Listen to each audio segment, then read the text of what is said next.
Hey everyone, welcome to the 44th edition of the Animated Girls Profile Confidential. I believe it's the 44th edition. I've been so busy I can't even remember, so let me check. Yeah, it is the 44th edition, and as you can see, we are talking about Princess Luna from My Little Pony Friendship is Magic. That's right. Princess Luna, who has gone on to probably be one of the most popular characters out of that show, along with characters like the main six, mostly out of that Rainbow Dash and Applejack, and I think Rarity and Twilight, right? As well, basically the main six as a whole, but you kind of get the idea. As well as newer characters like Starlight and Sunset, Starlight Glimmer and Sunset Shimmer. But the reason I believe Princess Luna has gone on to be one of the more popular characters that the show has ever produced is the way she was introduced. The fact that when we first meet Princess Luna, she's not exactly herself. As a matter of fact, she's actually known as Nightmare Moon due to the fact that she was corrupted by a dark magic called the Nightmare Magic, or something called the Nightmare Essence, whatever you call it, or however you want to call it. And why was she corrupted by this? Well, it's real simple. First of all, in my opinion, when I hear about this nightmare essence or nightmare magic, I look at it more along the lines of something being similar to the symbiote. The symbiote in the Marvel comics and Spider-Man comics. Basically, you have a power here, a dark power, that once it finds a host who seeks out a host, I should say, and whether that a host agrees to it or not, will willingly or unwillingly bond to that host and thus make them into an evil incarnation of themselves. A good example, of course, is Eddie Brock or Flash Thompson, depending on how you look at it, who was possessed by Venom, by the black symbiote, and thus became Venom. Another good example is how the symbiote, the one that made Venom, influenced Peter Parker in the original comics, as well as in the movie adaptation, which many people felt was the worst Spider-Man movie in quite some time, even though you got the on-screen debut of Venom to happen. But that's basically how I look at the Nightmare Essence or the Nightmare Magic, being similar to the Venom symbiote in many ways. One, it basically, like I said, tries to corrupt whoever it bonds to, and thus by corrupting them, turns them into the nightmare version of themselves. In the comics, the Nightmare storyline was followed up on in a sequel where the Nightmare Magic possessed Rarity. That's right, Rarity of all characters ended up getting, of all characters of the main six, as I should say as well, ended up getting possessed by the Nightmare Essence because they wanted to seek out a new queen. And they said that Rarity was probably an easy target to manipulate to the side. Another thing about the Nightmare Essence as well is when it possesses somebody, whether you're a pony or whatever, it ends up making you grow in statuesque size. In other words, you go, for example, from a regular average size pony, in the case of, let's say, Rarity, to a very statuesque, dark nightmare version of an alicorn, that's the size of Princess Celestia, or what Princess Luna looks like right now. Basically, you grow to a statuesque way. And as long as it's bonded to you, it makes you believe and think of things that aren't true. Another thing about the Nightmare Essence, from what I understand, is just like with the symbiote, it gives you special abilities that you normally wouldn't have. For example, it allows you to disappear into almost a puff of smoke. Well, something like that. It allows you to basically disappear into the night by turning into some kind of smoke or some kind of whatever, some kind of wisp, if you will, and you're able to escape. Another thing, speaking of that, it allows you the power to, from what I understand, to kind of spy on people or spy on others by developing a silhouette of yourself and hiding in the shadows. So it does end up giving the user, or ends up giving the person it's bonded to, power that they normally wouldn't have. Like I said, it's basically more of a manipulative magic. Basically, its main thing is it manipulates whoever its host is into believing lies and things that are not true. This, of course, happened with Luna, and according to the storyline, it happened thousands of years. It happened about a long time ago, and the only way Celestia could try to start the process of saving her sister was to banish her sister to the moon. It was the only way to try to start the saving process until the time was right for a certain group of heroes, in this case the main six, along mainly with Twilight, that would be able to use a power she would bestow upon them called the Elements of Harmony. Thus they would be able to use that to restore Luna to normal. Now when we first see Luna, we see her almost as the same size as the main six, just a regular sized pony. But after the first season, and when we see her again in the second season, we see her more statuesque, more as we see her now. And we see the second season at times, and from what I understand, certain episodes try to help redeem her. Try to help redeem her in the eyes of many people, or many others. For example, there's even a Halloween-like episode called Nightmare Night, in which Nightmare Moon makes her return, as she is now, to try to find out exactly what it's about, and try to at least redeem herself in the eyes of others. It doesn't go off so well at first until she finds out that the reason people are scared of her is because they like being scared.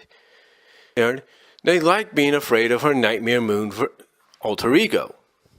It's also in this episode where she starts to learn more about how to speak and communicate with others on a normal basis, thanks to the main six's Fluttershy. Fluttershy is able to help teach her how to speak normally and not in a regal, if not overbearing, commanding voice. So it's at the end of this episode that she does find out that basically everybody has indeed forgiven her, and they do understand the situation. And that the only reason they act scared of her, or act scared of the Nightmare Moon version of her, is because they enjoy being scared, especially on Nightmare Night. Now, throughout the rest of the season, we do see her play integral roles as well. She even kind of helps some of the younger fillies in the series, kind of understand certain situations. There's an episode for example, there's an episode where she kind of helps Sweetie Belle understand exactly where her sister Rarity has to do a certain job or project. She's also one of the few that actually has to bestow her energy, her power temporarily onto Twilight to help them save the kingdom from the likes of King Sombra. So basically, Luna has played a huge role. As a matter of fact, she had not a big role, but basically had a decent sized role, if you will, right at the first part of the recent season finale, where she tried to warn Starlight Glimmer of what was going on. So, she has played a huge role. There is no doubt about it. As a matter of fact, this is probably one of the reasons she's one of the more popular characters out there. It's not just because of the roles and stuff that she plays in the series. She, along with her sister Celestia and Cadence, bestow basically the honor of princess onto Twilight Sparkle around the second season, from what I understand. So basically, she's one of the four princesses that are out there: Celestia, herself, Cadence, and now Twilight. So she does play a major role. Now, of course, when they did Equestria Girls, the spin-off there, of course they ended up having a human version of Luna as well as the vice principal of the high school. Now, when and if we'll ever see an interaction between the human version of Luna and the pony version of Luna, that remains to be seen. But because it's the moment she's had in My Little Pony Friendship is Magic from the very start to recently, and even what she does in the comics, is what's really gotten people over has really gotten her over with the fan base. In the comics, the writers and stuff are able to expand a little bit more with her character.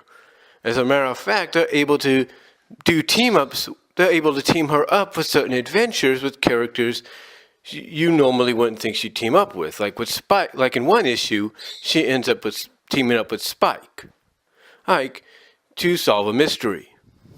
In another issue, she ends up babysitting in the place of her sister Celestia, who has to go off for an important meeting that came up unexpectedly. And what's funny about that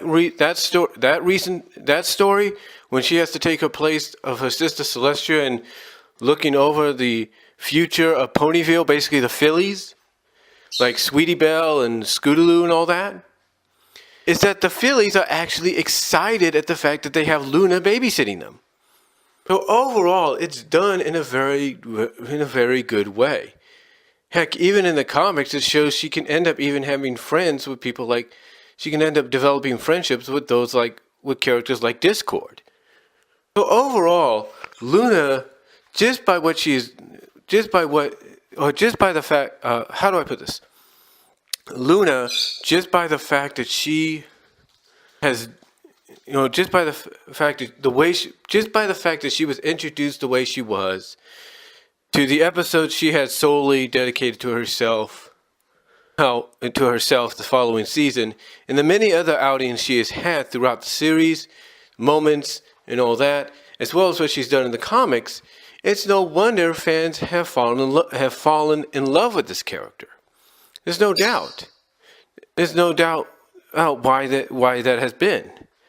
Another reason, I think, as well, is the fact that she's almost a blend, if you will. It's like as soon as she became more down to earth in that Nightmare Night episode of the second season, she kind of became more down to earth, more like understanding. A lot of people started to see her more as sort of a hybrid, not just being a princess whose main domain is the night, but also they saw her as basically being more of a regular pony, like someone you could just hang out with and have fun. So overall, she has definitely earned the admiration of a lot of fans. I mean, the fact that she can control the night, heck, the fact that she can even shapeshift her form to look like her alter ego or anybody else, really adds and attributes to her character that people have come to love. So overall, Princess Luna is definitely one of those characters that you wouldn't think after her first initial appearance would come out and become a huge hit with fans of all ages, all genders. But yet, here she is. She's become a huge hit in a major way. As a matter of fact, her and Celestia's Funko figures are some of the most sought after ones on eBay and Amazon. And I'm not talking the mini versions either. They are one of the most sought after out there.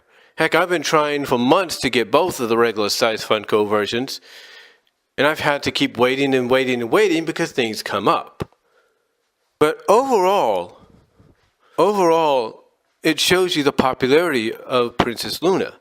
Heck, her alter ego Nightmare Moon is one of the first to have a statuesque figure or sculpture figure of the Guardians of Harmony series.